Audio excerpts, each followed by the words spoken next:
kicked out mid-wedding by the bride, and my boyfriend just watched. Watch me break up with him. He won't be able to watch me break up with him because I'm going to do it at the speed of light. Today, my 24 male partner and I, 24 female, let's just call him Eric, we were invited to the wedding of one of his oldest friends from school. We received our save the date months ago, and the invite was addressed to Eric and Vicky. By the way, this comes from user Victoria Vici, and you can submit your stories to the r/OK Storytime subreddit. Our invite stated we were invited for the whole shebang, the service, the breakfast, and the evening reception. Our RSVP required both of our dietary requirements for the breakfast, which we replied to ages ago. I thought this was pretty awesome and generous of the bride and groom, as I had never met either of them and Eric was only close with the bride, so it was a very nice gesture. The wedding is a few hours away from where we live, and since neither of us drive, I booked train tickets in advance, which came to about £60 each return, and an Airbnb, which worked out to £90 between us. We don't earn a lot, so this is quite a big spend to justify. However, since they had invited us to the whole wedding, we thought it would be rude not to go. The bride also specified colors we should wear, so I bought a new outfit since I didn't have anything formal that would be suitable. Not the end of the world, but with Christmas coming up, it was a bit difficult, and I had to be really frugal all through November to make it work. Total spend was probably double what I would spend monthly on fun stuff like going out for dinner or drinks or new clothes. We got to the service, and it was beautiful. The bride looked lovely, and it was very emotional. I get nervous at weddings. I couldn't say why. And so I hadn't eaten beforehand, figuring the 4-course breakfast would fill me up nicely. So after the ceremony, we went straight into the venue to have drinks and sit down at tables. We were towards the back of the line into the venue, so half the congregation had already sat down. We glanced at the seating plan, saw Eric's name, and headed over. There was no place setting for me. Oh no. At the wedding, you find this out? Yeah. This is ridiculous. Eric found his name, but there weren't any free seats at the table. Eric sat down and I asked an usher whether there was a mistake. He didn't know, so he waved over the bride. She and I had never met before, but she seemed friendly until she opened her mouth. Oh no, you're not part of the breakfast. The invitation was just for the reception and service. You're welcome to come back later. This was in front of most of the guests who had already sat down in a big venue, probably 140-ish seats. The usher suggested I go to the pub. Eric didn't know what to do, but didn't want to cause a scene, so he stayed put and stayed quiet. I quite literally have never felt so embarrassed and humiliated in my life. I left, and it was raining heavily. Hadn't brought an umbrella since it was an indoor wedding, and being in a rural place, I had to walk about 20 minutes to get anywhere else. The usher had suggested a pub where, quote, the other guests are, so I just kept walking, but my shoes were literally ruined and soaked through. I'm just picturing poor OP just like drenched, looking all sad. This is devastating. This is like go back. Basics 101. Yeah. Like, I would you not go back. with your partner when they are like rudely excluded from the wedding. You go, oh, all right. We'll come back later. I'll go with you. Yeah. Not only were my shoes soaked through, but it was also pretty damn cold because it's December and I was dressed for a wedding. Got to the pub to find a handful of merrymakers drinking heavily at 2 p.m. in wedding clothes, introduced myself kind of awkwardly as they were total strangers, and they were luckily really nice. They invited me to sit with them and tell them about the service. All of them had only been invited to the reception. I asked one of them if I could see their invite, and it was crystal clear that they were evening guests. There was no mention of the service or the breakfast, nor their dietary requirements. I apparently was the only person who was invited and then uninvited to the whole shebang. I sat with them and had some food because I was starving, but they all started leaving to get ready at about 4 p.m. Being a total stranger, I didn't think it best to ask to come with them, but I had never been to this town before, and besides Eric, I didn't know anybody. Since being ejected at 1:30 p.m.-ish, I was expected to just hang out until 7:30 when the reception started. That's crazy. That's insane. I would go. You're supposed to hang out at a pub for hours. That's wild. I doubt with no OP one and brought, nothing. like a book. Yeah, no. So I left. I feel so unwelcome and so unwanted that I just wanted to go home. The evening will start in about half an hour without me, but I just can't bring myself to attend knowing that half the guests watch me being asked to leave by the bride herself. I traded in my train ticket, which was a return for tomorrow, and I'll be traveling back alone immediately. I texted Eric to tell him, but he didn't respond. I've been holding back tears since I was ejected 6 hours ago, and I feel completely torn. I don't understand what happened with the invite, whether it was a mistake or whether I was just supposed to know it was only for Eric. Despite being addressed to both of us, despite asking for both of our dietary requirements, despite explicitly stating we were invited to the whole wedding. I don't know. That's so confusing because my immediate thought would be, it was probably some sort of miscommunication. But even if that were true, this is unacceptable. Like, it's unacceptable to kick someone out and make them wait hours. That's crazy. Just say like, oh, I'm so sorry. Like, we don't have enough food, but like, you're welcome to stay and like, we'll try and figure something out. But to kick them out is insane. But also, it doesn't seem like it was a miscommunication. Part of me feels like I should have gone to the evening reception too, but I'm soaked through. My hair and makeup look awful. My shoes are unwearable. I am now barefoot on a really gross floor, and I'm freezing. I look a mess and I feel so stupid. Did I mess up here? I feel like I've just been totally effed over, and I'm really upset that Eric didn't stand up for me or anything and leave the breakfast with me, although I think that's less because of malice and more that he's just a bit hopeless when put on the spot. I've never heard of a wedding where you invite a +1 by name, but then they aren't invited to as much of the wedding as the other half of the couple. Nor have I. Yeah, that doesn't seem like a thing that ever happens. Nobody else at the wedding had this happen. I don't see how it can be personal since I've never met any of them before. I'm really upset and can't wrap my head around how weird today has been. If this happened to you, what would you do? And there is an edit. Thank you to everyone for your words of support. It's really helped, and I've gone from a wobbly wet mess to a cackling harpy with my big glass of wine. Is OP still at the pub? I don't know, maybe. Just like sitting at the pub, she's like, oh Lord, I was having a terrible day. You guys really made this. I really hope so. I can see that in my head. I hope she's still at the pub. She's just been reading Reddit at the pub like, oh, what a wonderful idea. It's like, does anyone have a charger? Barkeep, I'll take your largest glass of please. Make it last 5 hours, please. Yeah. You guys don't hold back on your opinions, and I kind of love it. It's now nearly bedtime here. Eric stayed at the party and is presumably still there. I came home and feel a lot better for knowing how a crappy situation this was. Karma's a B, and when they go low, we go high. So I'm going to go to bed and sleep on it and think about the next steps in the morning. A lot of people think I should dump Eric, whereas that had never crossed my mind. I was mostly pissed off with the bride and the maid of honor, who may have been involved too, I don't know. Eric will be coming home sometime tomorrow, and we're going to talk. I want to hear his piece because he's been since lunchtime.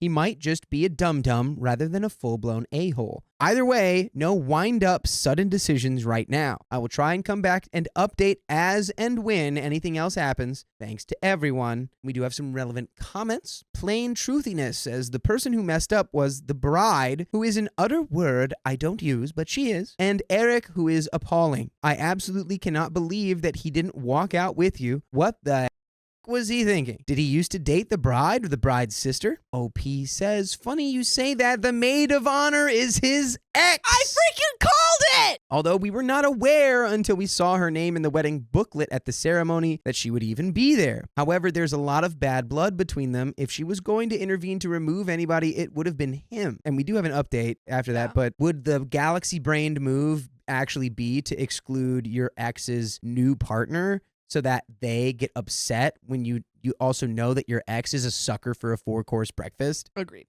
Basically, I went to a wedding of my boyfriend's oldest friend from school and got uninvited from the wedding breakfast as it was starting. My boyfriend stayed at the wedding. I hadn't expected this big reaction to my first post and just wanted to say thanks to everyone who gave advice and was supportive. I was feeling super crappy when I initially posted, and after an hour of and reading your comments, I felt a lot more sane and calm. I wanted to clarify a few things that people were confused about or that weren't clear in my first post. I'm in the UK, and our weddings are different to the way weddings are held in the US. Traditionally, there's a ceremony, the wedding breakfast, which is a sit-down 3-course meal. Although it's called breakfast, it's usually in the afternoon.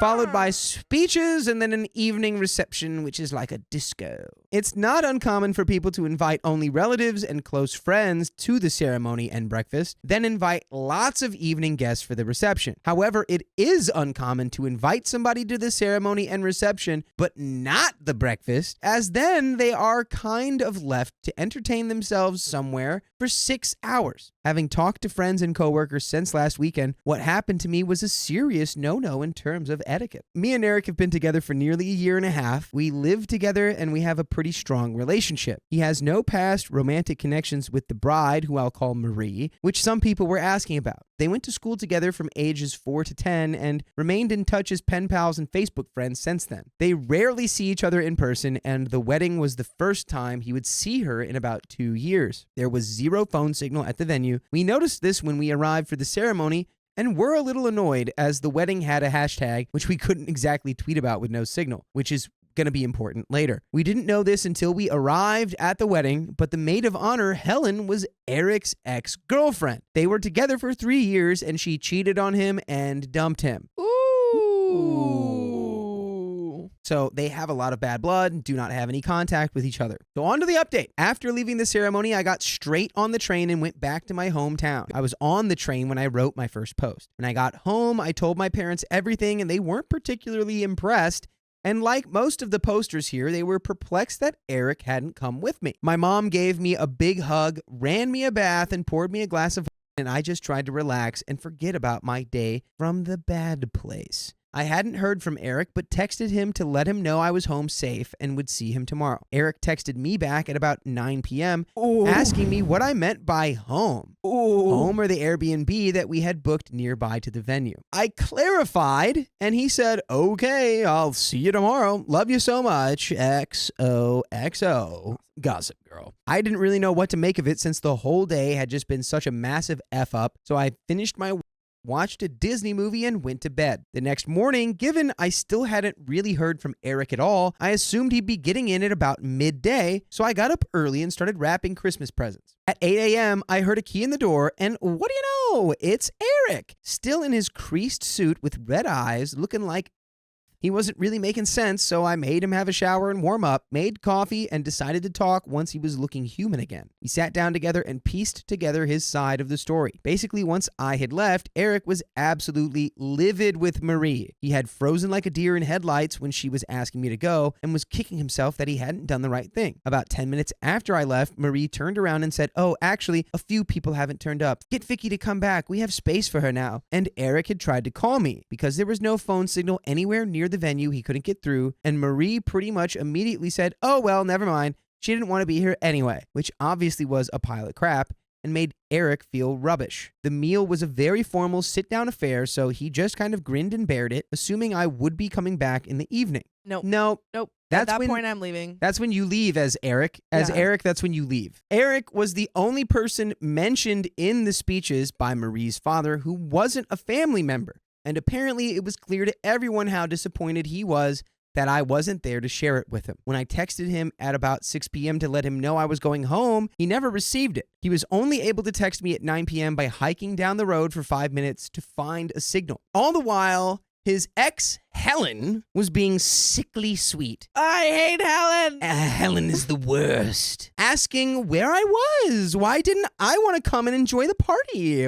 Why was I shy? Apparently with quite the evil glint in her eye, like she had gotten exactly what she wanted. Neither of us knew she was the maid of honor until we got there, and given their bad relationship, Eric was pretty pissed off that Marie had failed to mention she had such a prominent role in the wedding. Whether Helen was behind the seating error, I don't know. But if she was, then Marie was just as bad in enabling it to happen. So Eric stayed at the wedding miserably and went back to the Airbnb afterwards alone. He barely slept, feeling angry at Marie and Helen for effing with us and at himself for not sticking up for me, and left at 4:30 a.m. to get the first train home. Hence why he was back at our place so early. He wasn't really apologetic to me at all. He didn't really seem to see how it was crappy for me. No, he thinks that him going, yeah, I felt really bad is enough. He thinks that is an apology, and it's not. Yeah.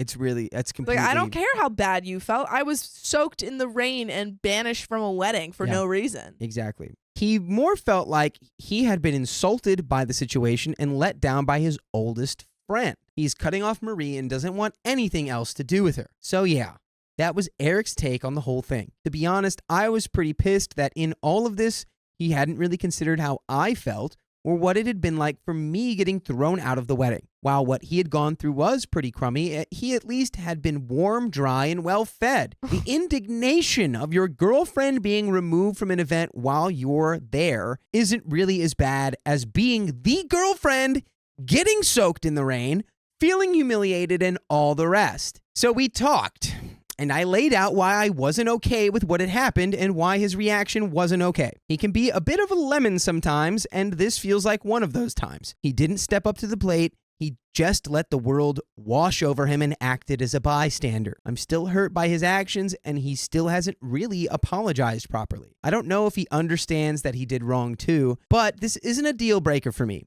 It's a heavy straw on the camel's back, but the camel is still standing. That camel's still standing. That camel's strong. We have a really lovely Christmas coming up, and after a really long autumn of working hard, all I want is to go back to the happy place we were before this messed up. And honestly, I don't want to think about it. So I know a lot of you guys are going to drag me over hot coals for this one, but we're still together. By the way, I'm going to tell all of you to do anything right now, which is that go listen full episodes with stories like this. That's what you can go do. And you can go do it on, You have the on agency to do Spotify, it. on Apple Podcasts. Just search OK Storytime, and there you will find an infinite number of episodes. I am not going to break up with him over this, but it's a big dark mass on his record, almost like some sort of black omen. As far as I'm concerned, he needs to get a lot of extra credit to get a pass this year, to use a terrible analogy, and I expect him to step up and really try to do better from now on. It's not really an ultimatum, but I'm willing to put this behind us if he can prove to me that he's invested and trying harder in this relationship from now on. If he doesn't, then I won't be sticking around. I love him a lot, but he needs to have my back and be empathetic to what I'm going through.